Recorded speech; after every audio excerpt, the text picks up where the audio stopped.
What's up, guys? So, today I bring one of my obligatory reviews for when I see a movie, especially a superhero movie. And this is Captain Marvel, which is the new movie from Marvel starring a female, what is it, protagonist.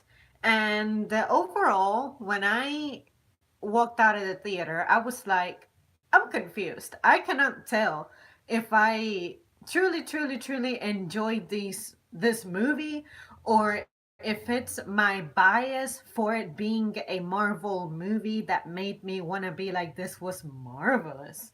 This was a good movie. But looking back, how I felt while I was watching the movie, I felt like there were some parts in which the pacing got a little bit boring.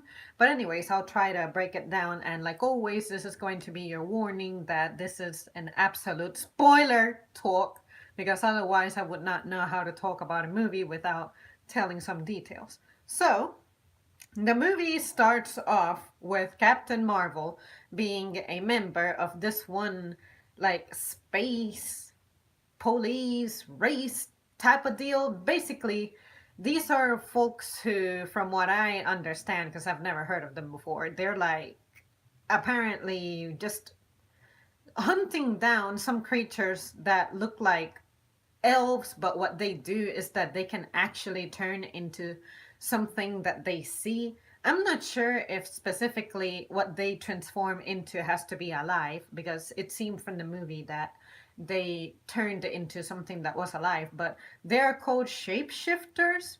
And it's interesting because we don't often see movies in which a foe has that kind of power, or at least not in my recent memory. So I thought that that was interesting. And it turns out that during the movie, you want to believe that these creatures are actually the enemy since they're being hunted down, and you know that Captain Marvel is the protagonist, so you're assuming she's going to be on the righteous side.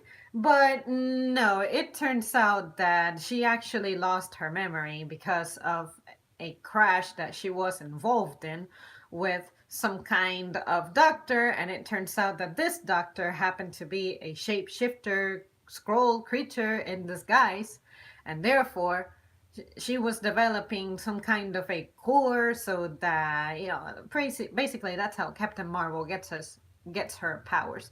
And honestly, now that I am trying to tell you guys what the plot is like, I realize that although I have a Marvel background, like I am pretty much up to date with the movies, except for the Iron Man movies. I have not seen the individual standalone Iron Man movies. I find it difficult to explain the plot of Captain Marvel. Like, had I streamed this last night, everything was fresh in my memory, so sure, I can talk about it better. But now I understand why some people were upset that the plot seemed to be jumping around a lot. While you are watching the movie, it makes sense, but when you depart from it, it's like, how can I tie this into the rest of the stuff that's happening in Marvel? Because this is a situation that pretty much started away from Earth, except for this one doctor who is a shapeshifter in the United States Air Force, trying to create this weapon that I don't even remember what the weapon is supposed to be like. But the scrolls are these creatures who are trying to survive pretty much. They're being hunted down by Captain Marvel's group that she joined. I forget what their names are already. But basically, everyone who wears her green and black uniform. And it turns out that those folks are actually manipulating Captain Marvel. And that's why they prefer for her to not recover her memories. And anytime she's remembering anything, they get on her and they're like, well, you know what? Nah, what is your dream about? Tell us what your dream is about. And then she's like, I cannot figure it out. It doesn't make sense to me. But then she ends up on Earth. And that's when she happens to start recovering a lot of her memories and whatnot. But it's just a strange movie because, again, this is supposed to be the hero who is going to defeat, Thanos, which is uh, in Avengers Endgame, we know that that score needs to be settled, right? And then at the end of Avengers Infinity War, we know that Nick Fury was using his little beeper to summon Captain Marvel. And now we understand how it is that he met Captain Marvel and why he has such a, can we call her a soldier at his disposal?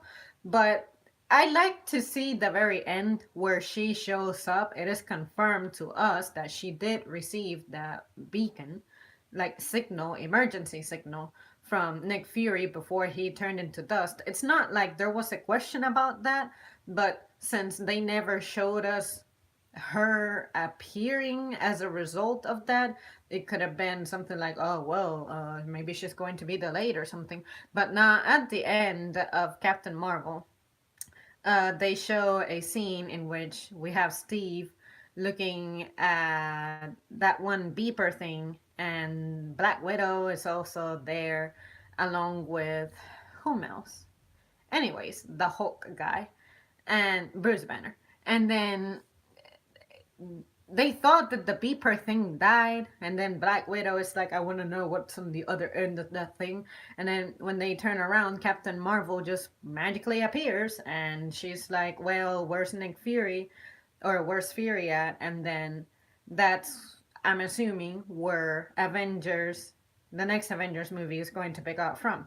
But overall, again, I'm trying to go back to the movie and think about it and be like, how can I explain what the hell I saw? But I think the plot could have been handled better because, again, when you introduce a character into the cinematic universe, I guess a lot of folks, like whomever's making the movie, anticipates that the folks who are watching are familiar with Marvel.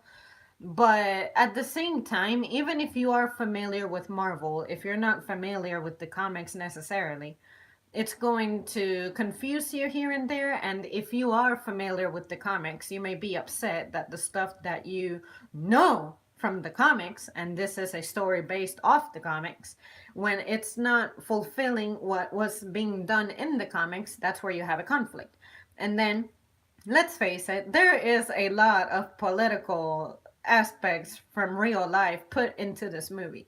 And from what I understand, Brie Larson herself expressed that, and even the studio people expressed that. They're trying to say that this is a feminist movie, and I'm like, I don't mind for there to be a feminist movie, but what I do mind is that you're taking something that already exists, which is our Marvel superheroes, and you're trying to implement this political agenda into it when it really doesn't belong there. So maybe when you're watching the movie, you're looking at this hero and you're like, or heroine, I should say, you're looking at her and you're like, okay, what is your power exactly? Okay, your hands glow.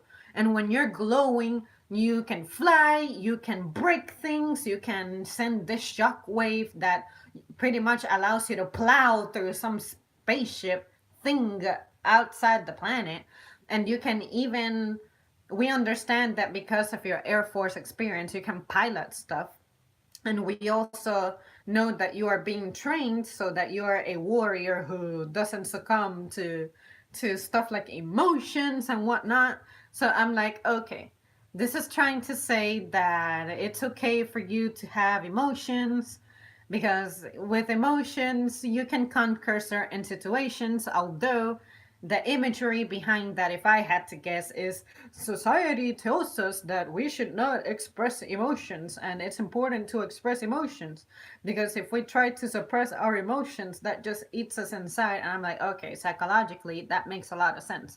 But why are you trying to implement that into a superhero movie? We're not used to seeing superheroes depend on that stuff. It's like you pick the antagonist to be someone who is training our protagonist, how to control her emotions so that they don't get in her way as a warrior.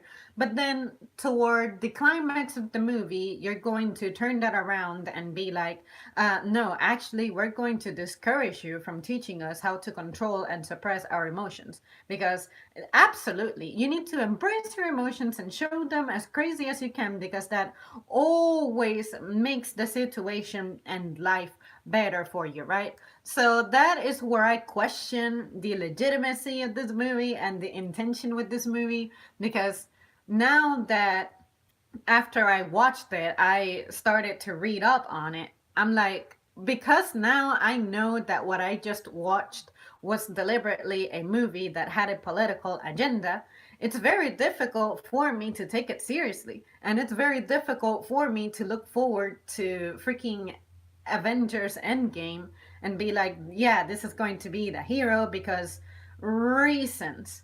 Like, when it comes to the other heroes, we know what their strengths are and we understand exactly how and where their powers come from. During Captain Marvel, a lot of the setting of how she was exploring her powers happens in space. And there's like a lot of just clusterfucky things going on that don't make sense. Like there is this room where she's talking to the image of the one police, not police, but the one scientist scroll woman that she keeps looking for, and of course she ended up having a fake identity. But then it's like you have this gooey background and it's supposed to be something that's happening in Captain Marvel's head, but at the same time it's something that's impacting her in real time. It's like a division. Like if she gets plugged into some machine with some kind of a core, then sure, you can dive into her mind or some shit and then try to manipulate her. It's just crazy to follow. So again, because I know now outside of watching the movie that this is actively a movie with a political agenda from real life, it's like, oh, so that explains the crazy hairstyles that we might have seen. Like, for some reason, when Captain Marvel is in space, she has like this mask and this helmet that when it shuts on her face, it leaves her having a fucking mohawk, whatever. Like, I never know how to say that. But yeah, it's like, okay, I get it. You're trying to show that this lady is really dope because reasons. Like, the movie did not really show a foe that was significant enough for me to be able to truly see what her powers are. It's like, sure, she was kicking ass, she was saving the day, but why? Who was her like extreme adversary like we are used to seeing in other past superhero movies? Like we know that for Spider-Man, he had the Green Goblin, he had the octopus guy. Okay, that was an adversary that could match his strength. But in Captain Marvel, there was nothing to suggest that she had a match, and I find that difficult to believe. Like, I understand that she's supposed to be the most powerful superhero in the MCU, but why?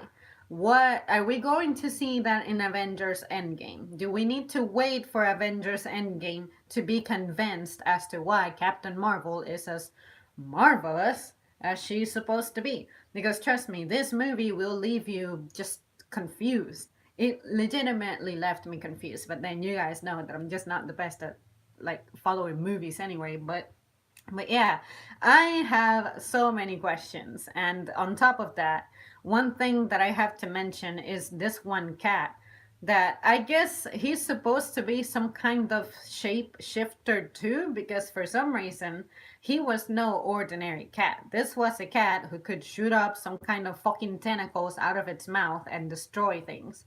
And then somehow in this movie, that Tesseract is present. Why? Why is there a Tesseract in this movie if it's supposed to be in Thanos' glove already? Are you trying to tell me that after the scene with Captain America, like 2018 looking Captain America, that it's trying to say that that Tesseract was recovered in the 90s and that now in present time, it ended up in the hands of the what do you call them? The folks from Thor's land. I already forget, but it's kind of weird that you would include that scene in the movie. Like, why are you trying to indicate that the origin of the Tesseract is not what we thought it might be? But maybe that's something that is in the comics, and I'm just missing out because I've never actually read the comics. But now it's trying to say that Tesseract being present in this movie is suggestive to something else. Or maybe it just randomly said, let's pick this Infinity Stone and say that this is the one that Captain Marvel first encountered, and this is the Infinity Stone that we needed to create this one cord that would leave her with her massive powers.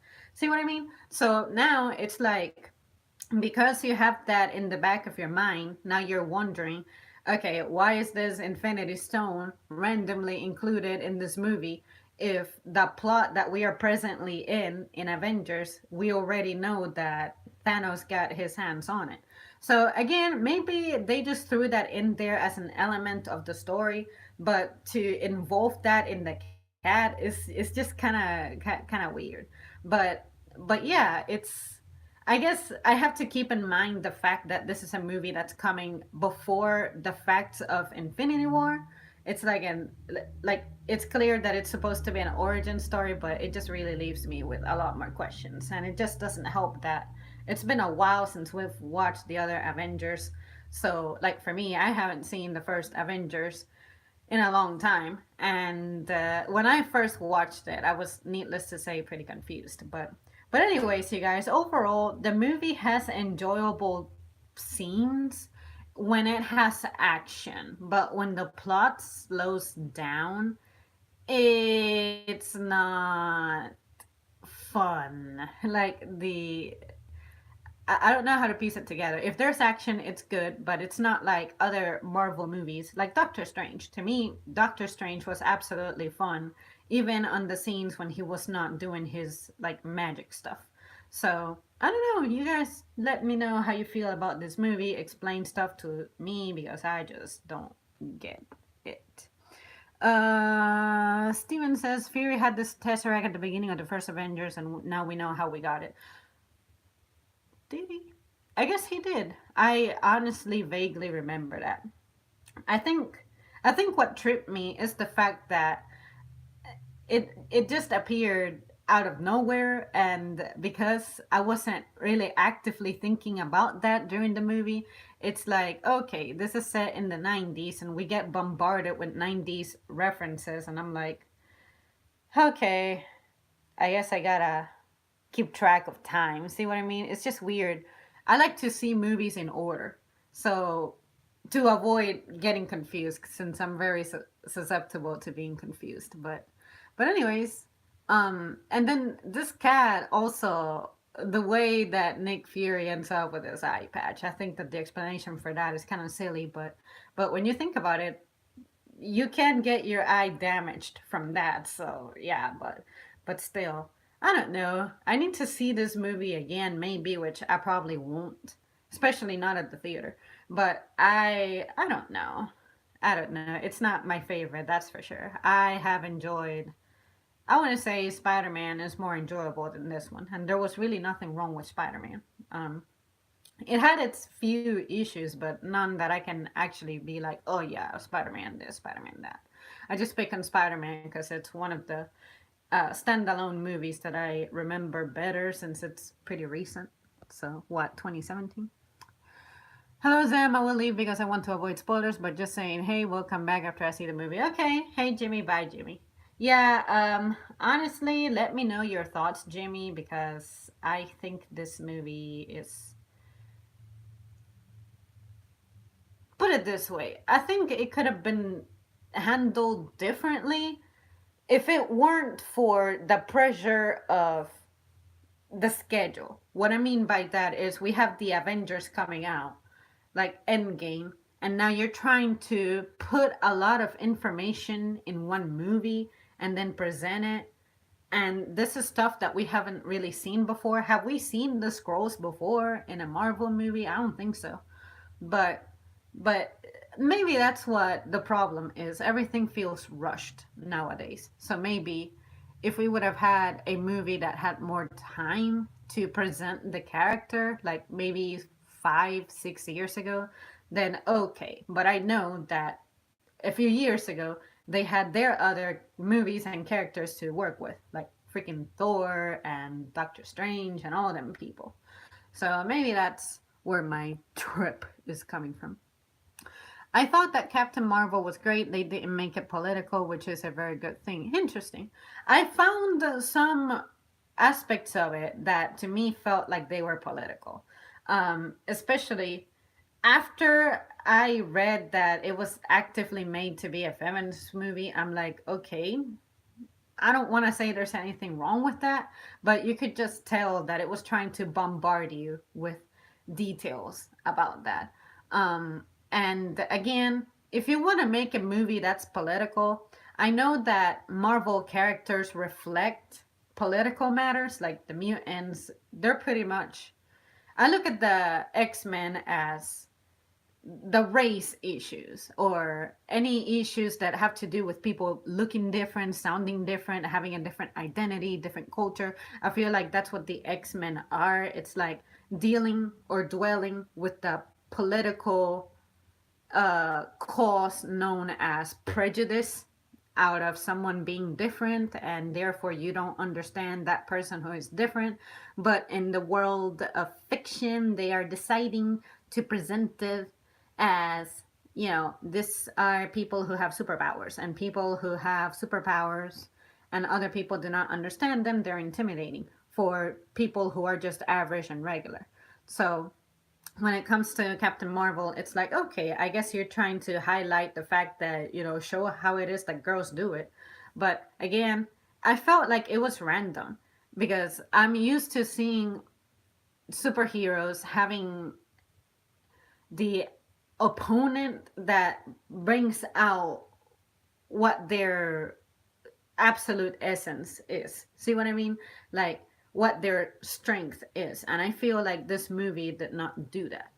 But anyways, maybe it's not meant to because Thanos is supposed to be like the greatest threat yet. So we'll see. We'll see. The X-Men are going to be in the MCU soon.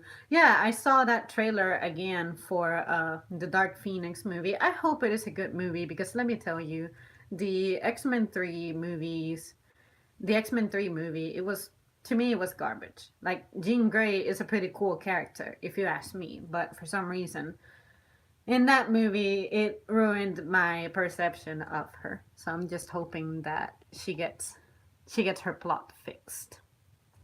All right, guys. Well, that's pretty much all that I have to say about this movie. Again, it left me kind of confused. So hopefully, when I watch Endgame, stuff about her is going to make better sense.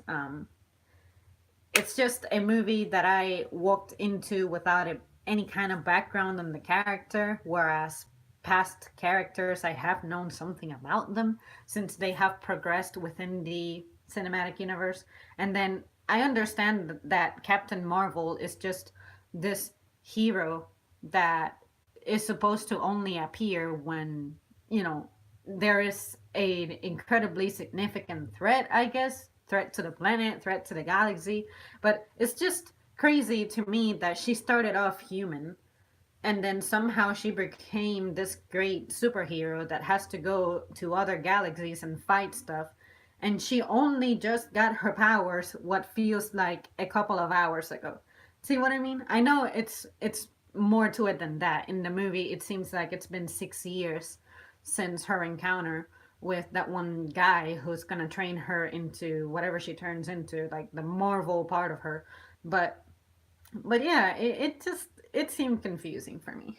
But I'm pretty sure that a lot of people who express confusion and dislike for the movie, I can see why they feel that way, but I think it's because of the schedule of this movie, like the time that it's coming out. It didn't give us a chance to get to know the character before she had a really big like spot. It's like all of these years, we have known that our heroes are Captain America and Spider Man and Iron Man and all these people. And then to suddenly present to us that there is a being who's even greater than all of them, because it seemed like Thor was kicking everyone's butt, like everyone was into the God of Thunder and all that. But now it's like Captain Marvel just appears out of fucking nowhere. And I don't feel like, at least from what I recall, or the impression that I have, did Nick Fury ever even hint that he had such a soldier, such a connection? Like, all I understood is that, okay, Agent of S.H.I.E.L.D., like, what even is that? It's not something that, at least in the movies, it's been really like broken down. And if it's been broken down, I guess I just missed it. but but yeah, I guess it would benefit me to just watch Avengers, the first Avengers again, now that my attention span is better, and maybe that'll help me piece it together. But again, like I said, if you just walk into this movie without really being aware of what's happening, you're gonna have a tough time. So maybe some folks are, they may be like me. It's like you want to see this awesome movie from beginning to end, but because you may not keep close tabs on it, it may confuse you. Let's see. I would have preferred a Black Widow movie instead of Captain Marvel. You know, a lot of people feel that way because I have seen Black Widow before, like being a member of a team such as the Avengers. I can see that. I would definitely have rooted for that myself. Because to present a brand new character, you have to sort of justify it. And to me, Captain Marvel's presence is only justified because Infinity War left us with such a cliffhanger of our heroes are gone. You know, some of our heroes are gone, like Black Panther and all these people. Like, are they ever coming back? What's going to happen to Ant-Man since he's supposed to be trapped in that like micro world, whatever it's called, you know, when you go really, really tiny. So because his snapping of the fingers made the folks who were responsible to be able to bring him back just disintegrate too. So, is Captain Marvel going to be able to do something with that or about that? It's like, I almost feel like I have seen this before in a movie. In fact, it was Superman, right? Where he can somehow revolve around the planet really fast and make just change time or something. I think that because of Captain Marvel's power, something about that power is going to enable her to undo something. That's what I am thinking. But again, maybe the comics explains this and we know what's going to happen in Endgame, but I just cannot tell because I just don't read comics. But I'm thinking, since her power is so unique and it glows, anything that glows and it's on a good person, it's always good news. So, how is your light? How is your glow? Especially that element of the core that enabled you to get that power. How is that going to play a part? I feel like that's what's going to hold the key to restoring the universe as we know it prior to Thanos like messing it up. Something about time reversal or something. I don't know. Don't listen to me. I think it's too late to make a Black Widow movie, but I know that they are still gonna do it. They should do it because even if it doesn't fall chronologically, like if her origin story is presented way after everything else is settled, it's still worth it as long as it's well done. Because if you're just going to put out a shitty movie just to exploit the name of a character that everyone is displaying interest or expressing interest about, like I want to see a Black Widow movie, and you just want to capitalize off it, then please don't do a stupid Black Widow movie. We have had plenty of stupid movies, and this is Marvel we're talking about. But if I were to compare this movie with something else, next to like Wonder Woman was so much better. It was enjoyable. Her personality, her strengths, her virtues, her flaws, like her vulnerability, I guess. It was very well presented. But when it comes to Captain Marvel, it's like somehow she's just this being who everything's going to be fine. We don't really see her training for real. Like her training felt half-assed. But then I have to remember that in the movie, apparently it's been 6 years since she's been away from Earth, and in 6 years, a lot of things can happen. A lot of things do happen. But see what I mean? I feel like Wonder Woman, she's a DC character, which, DC, when it comes to movies, they gotta step up their game, and they have been stepping up their game. I think Aquaman was good, Wonder Woman was good, so Justice League was not good. Like, or maybe as good as it could have been, or in fact, not even good, good, good. It was just below average. So if I can say that DC has a good character that has like a female protagonist in it, and they can deliver introducing that character with an origin story, it's like, why can Marvel not do that with Captain Marvel? But again, because they admitted that they included like politics into it, then maybe, I don't know. I don't know. I want to see what Endgame has to offer, and then I can revisit Captain Marvel as an individual character and be like, you know what, guys? They fixed it. They fixed Captain Marvel. Absolutely. So we just gotta wait and see. Let's see. We already know Black Widow's origin, and she already got a lot of character development. I guess you're right. She's been present in how many movies now? 6 movies? 7 movies? So it would be kind of difficult to justify a Black Widow origin story. I guess the best we could do is demonstrate exactly how her upbringing was and how her training into this badass warrior was. Is that something that's really been broken down and looked at with like a magnifying glass? I really don't have a recollection of them really like revolving around her a lot. She hasn't really been a main character with a primary focus. See what I mean? She's part of a team, and she has gotten development, but it's not like, Captain America has had his story told. Thor has had his story told. We have been to his planet and all that. See what I mean? So, yeah, Asgard is the name that I was trying to think about, the Asgardians, earlier. I did not enjoy Captain Marvel. Well, there are a lot of people who are in the same boat as you, Michael.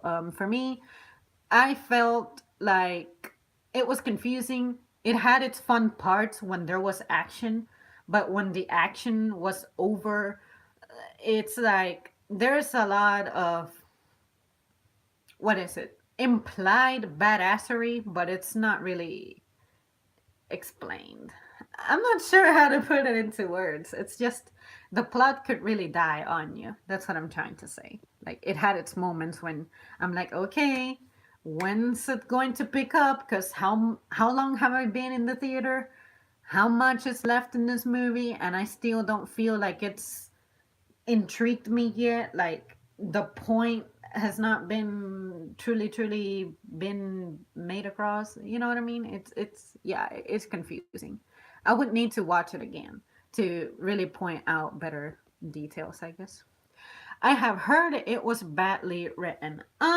When it comes to the writing, I felt that the dialogue was not terrible, but I do feel like it was incomplete. The only way some of the dialogue would make sense to you is if you're just used to how characters who come from space work, how the Marvel universe just works, and that since you know that Nick Fury is a character that's present in the future, you can sort of piece together certain details. But if you're just walking into this movie with like a fresh mind, it'll seem like a lot of nonsense. Like, a lot of it is just not explained right, you know? But maybe, again, maybe they have to leave it like that so that when Infinity War comes about, there are some details about her that will be expressed then. But some of her stuff just didn't seem justified to me. DC has crap movies. Tell me about it.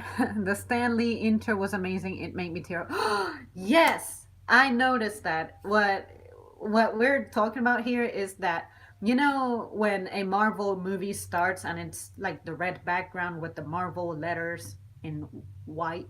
Well, they turned the superheroes, the new intro that they had with all the superheroes being shown before the logo comes in, that had Stan Lee in it. Nothing but Stan Lee in it. And I thought that was awesome. I was like, I feel terrible for saying this, but I kind of forgot that he had passed. But in this movie, it hits you and you're like, oh yeah, he passed on, but he's still like very much still respected and still represented and still shown. And he feels like he's still very much alive. So, but yeah, yeah, that was neat. I'm glad you mentioned that because I had forgotten, unfortunately.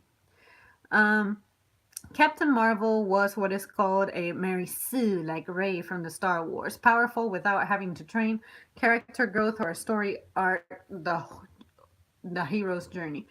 Yeah, you know what? Yeah, that's exactly what I felt like it was. It's like, yeah, sure, you're strong because you got shot by this cord that had amazing energy stored within it, and if it touches you, it doesn't kill you, it just blows up on your face, but you absorb its power because reasons.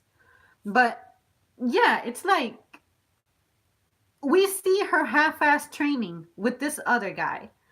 And then this other guy is all telling her, oh, suppress your emotions and da da da, because otherwise you'll never be good of a warrior. And I'm like, that is still not good training. But that's when I give the movie a pass, and I'm like, 6 years? Maybe what we are seeing now is just her getting polished here and there.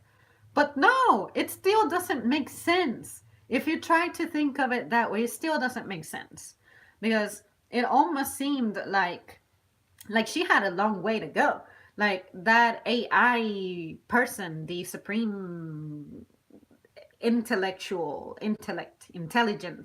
that supreme intelligence, isn't it called?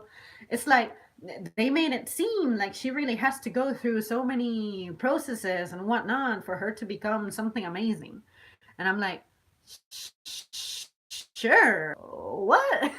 It's like it wasn't really clear what the objective was with her and her powers. Like for me, it was not clear. But again, maybe I missed it, but her power and expertise and just ability to say shoot up into space and just plow through some freaking spaceships that arrived from coming back from like the speed of light. It's kind of strange. It's not, some stuff is just not justified, it's not explained. But anyways, let me keep reading. It causes you to not feel emotionally invested in the character's story. True.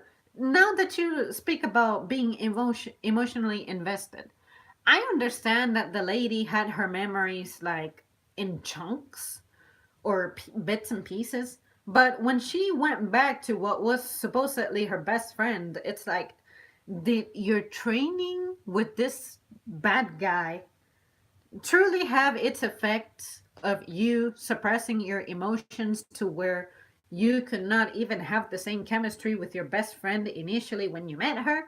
Although this lady had just told you that y'all were best friends and there's photographic evidence and she has a child and the child remembers you and admired you and kept your jacket, isn't that?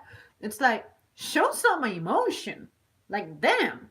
But at the same time, I'm thinking, maybe she got a mental restart. It's like you wake up from this sleepy state, and I would expect that if I don't remember you too well, I'm not going to be all bubbly and excited around you. But when it comes to her, though, I was anticipating like a sister type of reaction, and it never came.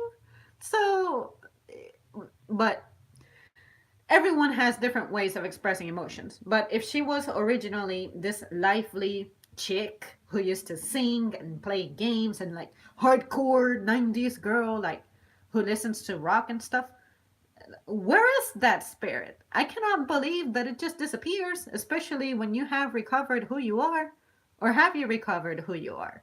So that's the part in me that leaves me feeling weird. Uh, yeah, just weird, weird. I know what you mean though. No, she learned hand-to-hand military training, not how to fly and use the full extent of her abilities. Yeah, like all they kept saying was that, oh, the abilities that you got, they can be taken from you. How? From that little chip that they put on her neck and it somehow makes her energy either controlled or died down or something, because it seemed that like she could be depowered at some point, but explain. It just seemed like a random gadget, really random. We should have been shown how she learned to fly like Superman in Man of Steel. Yeah, like Superman. Superman, like the Superman character of DC, had to do trial and error. But it's like Captain Marvel, randomly, because she was in trouble, she was like, okay, let me like black out. And then, oh yeah, right, I can just somehow summon a propeller effect out of the bottom sole of my boots. Why and how? Like, we understand that you have like this shock wavy power that comes out of your hand. I guess it had to be implied this whole time that it could come out from her entire body. Why? How?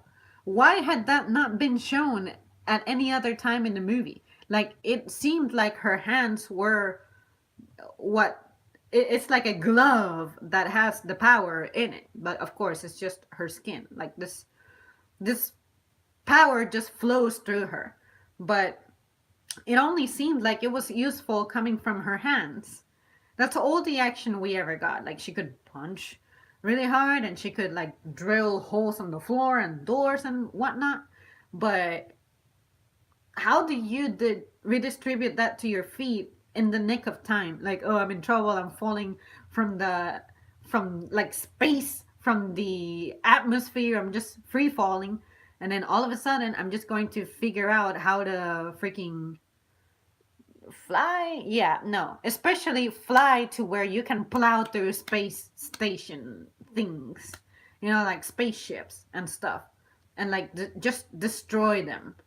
Yeah, that's the image that's still like shocking me. It's like, sure, you can fly through space and you can even hold your breath for long enough before you remember that you need to wear a mask for some reason. Yeah, those are the parts that generated conflict within me. The flying part was kind of stupid, but she still knows how to use her powers. Her powers are just more powerful. She got freaking mind whipped. She still didn't remember most things, only a few, and it was blurry to her. So, I guess when it comes to the mind part, I guess she just needs to recover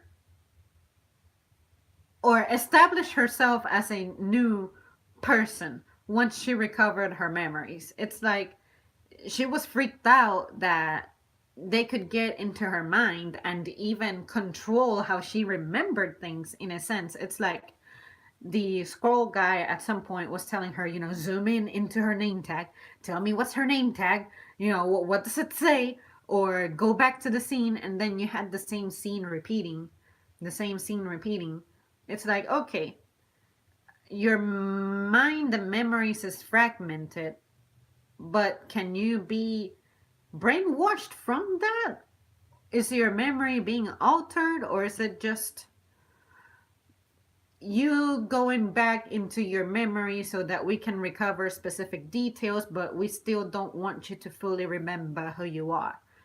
But we will remind you of who you are by playing back a black box recording that you stick into a computer, and they make a joke out of it by going like, yeah, 90s internet connection, 90s computers are really slow, but I don't know.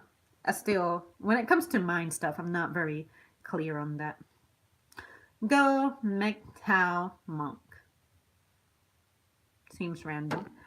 She needs to wear the mask in space. We saw that from the beginning of the movie. There was a scene though where she went a few seconds without, well, a few seconds or a full minute without really wearing the mask. But it makes sense, I guess, because she's still human, right?